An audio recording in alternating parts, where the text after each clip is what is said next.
Bonjour à toutes et à tous, bienvenue dans le podcast La Sueur. Pardon. bah alors, straight out of Stockton. On va parler de Tyrone Spong, oui, Tyrone Spong, qui est enfin de retour en activité. Rose va vous parler de lui, puisque c'est un combattant qu'il apprécie particulièrement, et malgré ce bilan en carrière qui est assez impressionnant en kickboxing, il aurait pu faire beaucoup plus, Tyrone Spong. Générique. Soit.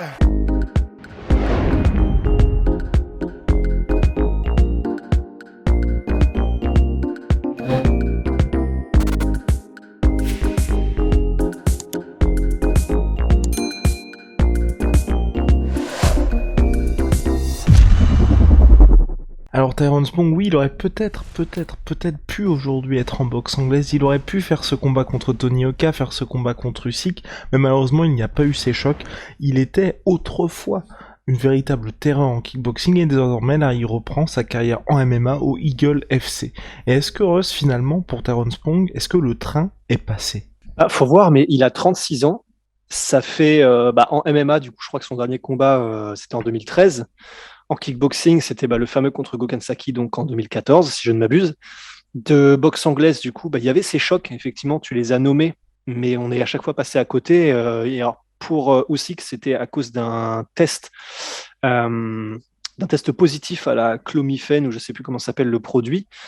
Et en fait, ce qui fait que ça fait donc à peu près 2 grosses années qu'on ne l'a pas vu sur un ring ou dans une cage ou quoi que ce soit. Il commence à avoir un certain âge, effectivement. Et je sais qu'il voulait aller à l'UFC. Je sais que ce qui l'intéresse, c'est les plus gros challenges possibles. C'est ce qui l'a toujours intéressé dans sa carrière. Mais effectivement, je ne sais pas s'il me reste beaucoup d'espoir qu'il... Après il fait ça sérieusement puisqu'il s'entraîne à Sanford MMA. Absolument, il s'entraîne dans un bon gym. Après, physiquement, je le trouve moins impressionnant qu'avant. Donc, je ne sais pas ce qui s'est passé, mais je le trouve moins impressionnant qu'avant. Il faudra voir ce que ça donne dans la cage. Mais je ne sais pas, tu vois. À 36 ans, je ne sais pas si... Heureusement, il est dans les catégories de poids qui sont les plus lourdes. Donc, c'est celle où il y a, entre guillemets, la durée de vie qui est la meilleure, en particulier chez les poids lourds, puisque là, ce sera un combat contre Karitonov en poids lourd. Mais faudra voir, parce que le gros de son style, c'était une explosivité et une technique évidemment magnifique technique. Personnellement, c'est un de mes combattants préférés. C'est un des premiers que j'ai découvert quand j'ai découvert le MMA et le kickboxing. Et mais voilà, faudra voir où il en est physiquement tout d'abord. Faudra voir s'il a la même faim, parce que je sais que maintenant il est en paix, d'après ce que j'ai compris. Alors il revient et bon, il revient probablement, il le dit lui-même, hein, il le dit à demi-mot, mais il le dit lui-même que c'est parce que pour take care of his family, tu vois, comme il le dit, en gros subvenir aux besoins de Ce qui est sa un peu famille. triste, hein, quand même, je trouve, pour quelqu'un de ce statut-là, parce que Rust, tu peux peut-être nous faire une petite rétrospective de la carrière de Tyrone Spong, avec notamment ce combat complètement fou contre Michael Dutt. Michael Dutt, ouais. En fait, à la base, Tyrone Spong, c'est un prodige du pied-point, donc il vient de Hollande, originel, alors je crois que ses parents sont originaires, ça y est, du Suriname. Et que d'ailleurs, je sais qu'on en parle de temps en temps, mais c'est ouf, les Surinamiens, je crois qu'on dit, dans le monde des sports de combat, c'est vraiment un truc de ouf. Hein. Que Ernesto Hoost, d'origine surinamienne, dans les MMA, on a Jairzinho Rozenstruik qui est d'origine surinamienne. Je crois que, comment il s'appelle, Melvin Manœuf, je crois, est aussi d'origine surinamienne. Tyrone Spong, c'est vraiment un truc de ouf.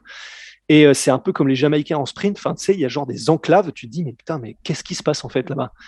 Et donc, prodige du pied-point, à 16 ans, alors il était dans le Muay Thai, il a commencé par le Muay Thai et le kickboxing.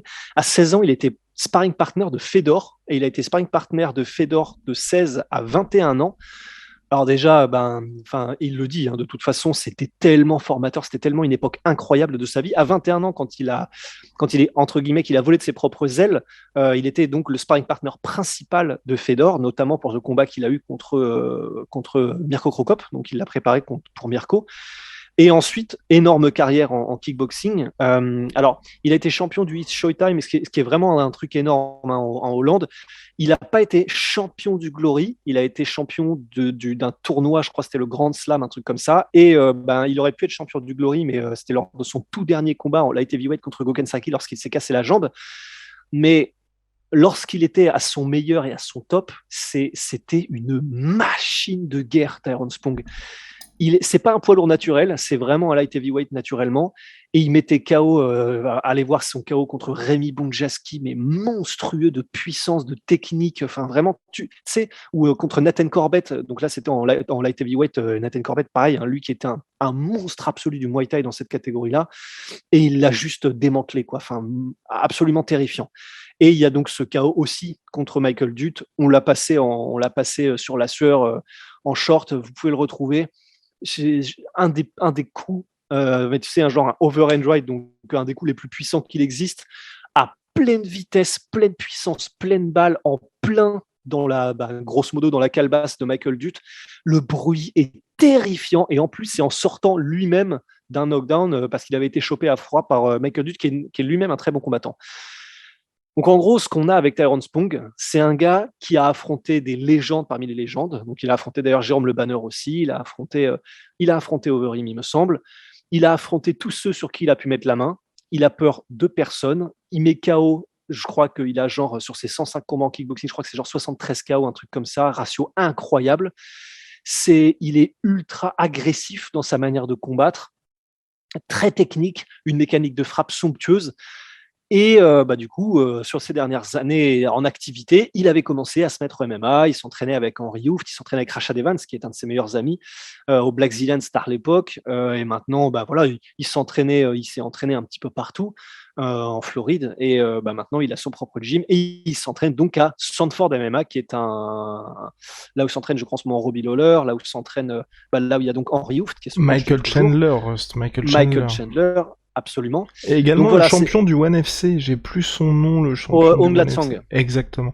Et pour revenir à Tyrone Spong, est-ce que tu penses aussi peut-être qu'il est arrivé à la mauvaise période?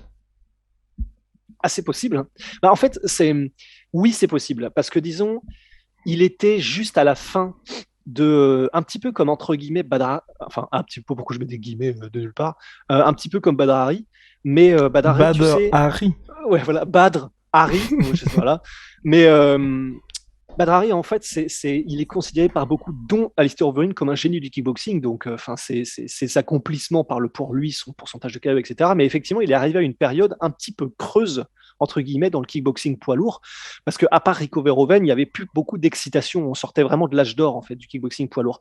Tyrone Spong, c'est un peu les mêmes périodes, en fait. Donc, c'était en light heavyweight, il y avait un petit peu plus de clients, il y avait même en poids lourd aussi, mais c'est vrai que c'était pas la période la plus excitante, et c'est d'ailleurs pour ça qu'il est parti. Ouais, la plus fast, et c'est d'ailleurs pour ça qu'il est parti, parce qu'en gros, lorsqu'il s'est cassé la jambe et qu'il est revenu, il aurait très bien pu revenir en kickboxing, mais il l'a dit, en fait, c'était pas vraiment le problème de ma jambe, c'était juste, les challenges qui manquent, et deux, le fait que ça paye pas, en fait. Et c'est pour ça qu'il est parti en boxe anglaise. Et il est devenu, je crois, champion WBC latino, un truc comme ça. Enfin, il a fait son petit bonhomme de chemin en anglaise, que des KO, ou alors 90% de KO, un truc comme ça. Mais voilà, ça payait pas assez de challenge, juste pas assez de trucs intéressants pour lui, pour qu'il reste dans les sports de pied-point. Et donc, il était parti, en fait. Et c'est vrai que moi, ça me fait un peu mal au cœur, parce que étant fan de Tyrone Spong, ses meilleures années, on les aura pas vues, parce qu'il a commencé à 29 ans sa carrière en boxe anglaise. Normalement, c'est là où il est, mais vraiment littéralement dans ses meilleures années physiques. Et il aura choisi une carrière qui était, entre guillemets, là, ils ont du sens d'ailleurs pour le coup, mais loin des projecteurs, quoi. Il a commencé sa carrière en anglaise, mais personne ne suivait ça réellement. Et moi, le premier, j'étais fan de Tyrone Spong. Ses premiers combats, j'étais en mode, oh, monstrueux, machin. Mais après, j'ai lâché un petit peu l'affaire, je dois l'avouer. Et parce que c'était moins médiatisé. Et du coup, ouais, moi j'ai vraiment un pincement au cœur, parce que c'est un de mes combattants favoris et un de mes humains favoris aussi, parce qu'on en parlait juste avant le podcast, mais au-delà du fait qu'il est trop stylé, il kiffe les animaux et depuis toujours, donc ça pour moi c'est genre énorme feu vert. En plus de ça, mais on s'en branle de ça, mais par contre effectivement, son palmarès en kickboxing, son palmarès en MMA et son palmarès en boxe anglaise parle pour lui, sa technique, tout est monstrueux. Donc, c'est pour ça que, comme j'étais devenu fan de lui étant petit, ça m'a vraiment attristé que le moment où je commence à m'y intéresser vraiment, c'est le moment où il s'en va, entre guillemets, tu vois. Et donc, voilà, la période entre 2014 et aujourd'hui, on parle donc de, si je ne m'abuse, 8 ans, qui auraient pu être ses meilleures années. Eh ben, on les a pas eu quoi. Il a explosé très jeune et après, alors qu'on aurait dû l'avoir au meilleur moment, bah, il est parti. Surtout Donc, est-ce pourquoi que Rust? En fait, c'est là aussi où moi ça m'attriste un peu. Il y avait plus d'argent en boxe anglaise, plus d'argent potentiellement en MMA, mais il les a pas eu ces combats-là qui potentiellement auraient pu être intéressants et lui auraient permis d'être découvert par une autre partie du public. Et même, tu vois, il y a un temps, j'ai espéré un retour au Glory en kickboxing parce que là, tu vois, il recommence à y ouais, avoir un petit peu plus de monde dans cette catégorie heavyweight. Mais là encore, malheureusement, on n'a pas de retour de Tyrone Spong. Et aujourd'hui, ce qui se passe où il revient au Eagle FC face à Sergei Karitonov, c'est un combat où honnêtement, moi je m'attends à ce qu'il gagne contre Karitonov. En cas de défaite, clairement, ça fera mal parce que Karitonov, ça fait peut-être quoi, allez, 5 piges qu'il est assez loin de son prime et que là c'est aussi des combats à mon avis pas pour nourrir sa famille tout simplement. Donc très compliqué je trouve pour Terence Spong. Ce que j'espère c'est que là ça se terminera assez rapidement contre Karitonov et qu'ensuite on pourra avoir quelque chose de crédible en MMA pour lui chez les lourds parce que à mon avis, en fonction de l'état de forme qu'il va présenter, ça peut être intéressant, il peut avoir une vraie carte à jouer dans le futur. bah ouais, c'est ça. C'est comme c'est chez les poids lourds, oui quoi. Mais honnêtement, je serais tellement content que contre Karitonov, il arrive à se débarrasser de Karitonov très vite, mais j'en suis même pas sûr non plus en fait. En fait, on a de toute manière, il y a tellement d'inconnus parce qu'on l'a pas vu depuis 3 piges qu'en fait, on n'en sait rien du Et en tout. boxe anglaise. Hein. Et en bas, ouais, c'est ça, c'est tout sport confondu. Ça fait 3 ans qu'on ne l'a plus vu. Et bon, bah, les réseaux sociaux, Instagram, tout ça, on peut pacifier, quoi. Tout ce qu'il met, ça peut très bien avoir 3 4 piges aussi. Donc, bon, on a vu la photo de la pesée et il a l'air. Voilà, d'abord, il est pas obèse, déjà, c'est déjà ça, c'est déjà pas mal. Mais on a tellement d'inconnus sur son niveau réel, sur ses aptitudes physiques, sur sa technique, parce que peut-être qu'il s'entraîne plus aussi souvent du tout depuis 3 4 5 piges, en fait, hein. Bon, peut-être pas quand même, parce que c'est vrai que comme il y a eu ces chocs qui auraient pu voir le jour contre Usyk et contre Yoka, j'abuse. Effectivement, probablement qu'il s'entraînait encore de manière très très assidue jusqu'à il y a au moins 1 an et demi, au moins pour sûr. Mais ouais, voilà, j'espère que ça va le faire contre Karitonov. Si c'était un Tyrone Spong à son pic physique, je le mettrais aussi gagnant. Mais s'il est pas là de manière optimale, Karatunov, c'est pas un cadeau, hein. Le mec, lors de la pesée, il a une tête énorme, une nuque tout aussi énorme. Le mec est épais, en fait, enfin, juste de nature, quoi. Ça va pas être facile non plus, en fait, parce que probablement que ça va se passer debout. Et s'il est pas à son top, en fait, ça peut vraiment vite devenir un cauchemar, quoi. Mais c'est En un plus, vrai choc qui Karitonov, permet de savoir vraiment où il est. C'est là c'est pour où je trouve ça. ça intéressant. Exactement, je suis d'accord. Et c'est pour ça que bah, je suis content parce qu'au moins on va savoir où il en est et c'est un bon combat pour savoir où il en est. Voilà, bah, dès ce soir, on pourra soit être très heureux, soit être triste, mais tu sais, genre insondable quoi. Mais Donc, clairement que ce soit pas, tu vois, encore une fois, un faux espoir qu'il nous donne, parce que ouais, c'est ça, hein. ces précédents combats de MMA, c'était au World Series of Fighting, et ensuite, il était retourné, je crois, en kickboxing à l'époque, mais c'est pour ça que sa carrière, elle est vraiment particulière, c'est qu'à chaque fois, il est à ça de faire ce gros choc, Ouais, qui peut lui permettre d'aller dans quelque chose de nouveau. Je crois qu'il y avait des discussions aussi pour un retour au Glory, ça ne s'est pas fait. Et donc là, ouais. vraiment, moi, je croise les doigts pour que ce soit annonciateur d'un nouveau run pour Tyrone Spong, parce que comme l'a dit Rust, hein, mine on a quelqu'un qui a 36 ans aujourd'hui, qui est passé à côté de son prime malheureusement, et qui a un bilan qui est, enfin, les gens qui s'extasient devant Adesanya, bah là on a quelqu'un qui est à 14-0 en boxe anglaise, dont 13 KO, 107 victoires, 7 défaites, 73 KO en kickboxing, et puis en MMA, donc 2 victoires, 0 défaite. Sur le papier, ça pourrait être tout simplement légendaire. Et en termes d'héritage, est-ce que tu penses que là aussi, aujourd'hui, il a ce statut un petit peu all-time great ou pas du tout, Tyrone Spong? Bah Il a autant je été le dans 2 surkiffe. catégories hein, quand même en Ouais, c'est kickboxing. ça. Autant je suis personnellement un fan absolu, mais objectivement, c'est chaud. Objectivement, le mettre parmi les meilleurs de tous les temps, c'est quand même chaud. Pour moi, il aurait pu, vraiment. Je crois vraiment qu'il aurait pu. Mais effectivement, comme tu l'as souligné, ben, on n'a jamais eu ce passage où il est passé entre guillemets en termes de palmarès, je dis, parce que en termes de prime physique et technique, je pense il a pu l'avoir. Mais en termes de palmarès, il n'y a jamais eu cette victoire qui fait que, il n'y a jamais eu ce titre qui fait que, parce que donc, comme on l'a dit, il n'a pas été champion du Glory, il n'a pas été champion du K1, il n'a pas été champion d'organisation en MMA, il n'a pas été, en boxe anglaise, il a été champion, mais d'organisation Enfin, entre guillemets mineur, je pense, parce que les titres qu'il a décrochés, c'est pas. Il me semble que c'est des bonnes, Mais qui te permettent d'aller bonnes ensuite dans étapes. des phases super. Exactement.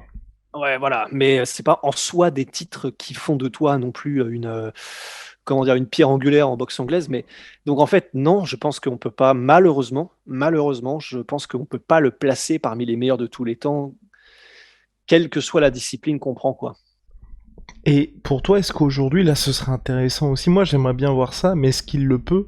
C'est revenir en light heavyweight? Ou clairement c'est terminé? Ah bah moi, pour moi, ce serait l'idée. En fait, là, du gabarit avec lequel on le voit au Eagles FC, je pense que c'est sa vraie catégorie. Là, c'est simplement qu'il prend un combat parce que, bah voilà, comme ça, il fait un petit peu d'oseille et grand bien lui fasse, et tant mieux pour lui et sa famille. Mais voilà, c'est parce qu'il y avait besoin d'un remplaçant et puis let's go, on y va. Et en gros, il n'a pas besoin de faire de cutting, il n'a pas besoin de perte de poids ni de faire quoi que ce soit de spécial. C'est parfait. Enfin, pour un retour, c'est parfait. Mais s'il veut se remettre effectivement sérieusement, entre guillemets, dedans, je pense que c'est plutôt en light heavyweight parce que en termes de gabarit, vraiment, ça se voit. Ça a toujours été le cas. Hein. Vous allez regarder ses combats contre Le Banner à l'époque, combats contre Overeem, ces combats, c'est pas un poids lourd. C'est vraiment pas un poids lourd. Sachant que là, où Eagle FC, il est à 103 kilos. Ouais, voilà, c'est ça, c'est un light heavyweight, quoi. Voire même middleweight s'il pouvait, tu vois. Oh, ok. Mais en tout cas, ouais, non, j'attends de voir ce qui va se passer ce week-end, mais après, c'est vrai que ce soit au Glory en light heavyweight ou en heavyweight, il y aurait largement la place pour lui. Et en MMA, c'est vrai qu'on sait que le Glory, pour les contrats, il n'y a pas d'exclusivité, enfin, c'est une exclusivité uniquement en kickboxing. Donc c'est vrai qu'il pourrait se permettre des petits passages ici et là dans d'autres organisations de MMA, et franchement, moi, je serais assez friand de ça, parce que, ouais, j'ai envie de revoir Tyrone Spong, ou au moins, tu vois, même si ça se termine en défaite, qu'il ait cette chance au combat pour savoir vraiment où il en est, tu vois. Enfin, quand je Ouais, dis où il en est, mais c'est, on se souvient quand il y avait eu, quand il y avait eu l'officialisation du combat contre Usyk, quand il y avait des discussions avec Yoki, on était oui, on veut voir ce combat-là parce que ouais, peut-être qu'il va perdre, mais au moins les gens, un, vont le découvrir, et deux, ce sera le vrai choc qui permet, en cas de victoire, on sait pas, ou même, tu vois, les mettre un petit peu dans la sauce, il aurait pu avoir une vraie carrière en boxe anglaise, parce que comme Ross l'a dit, hein, c'est une carrière d'invaincu, mais pour des titres mineurs et face à des nobody, clairement. Donc voilà. Big Rusty. ouais, il a Oui. eu quand même des belles victoires, hein, comme on l'a dit, kickboxing, Ah Rémi non, je voulais Bonjasky. dire, pardon, Ah, en anglaise? en boxe anglaise, oui. Oui, pardon, absolument. Ouais. Oui, non, sinon, en kickboxing, oui, non, il a eu des très belles victoires. Ouais. Ouais, non, non, bah voilà, c'est ça. Je pense qu'effectivement, on a bien fait le tour. Allez, see ya, Big Rusty, big shout out my sweet pea, my sweet protein. C'est le part-time. Moins 38% sur tout my protein avec le code de la sueur. Wow, Venom, sponsor de l'UFC, sponsor de la sueur. See ya.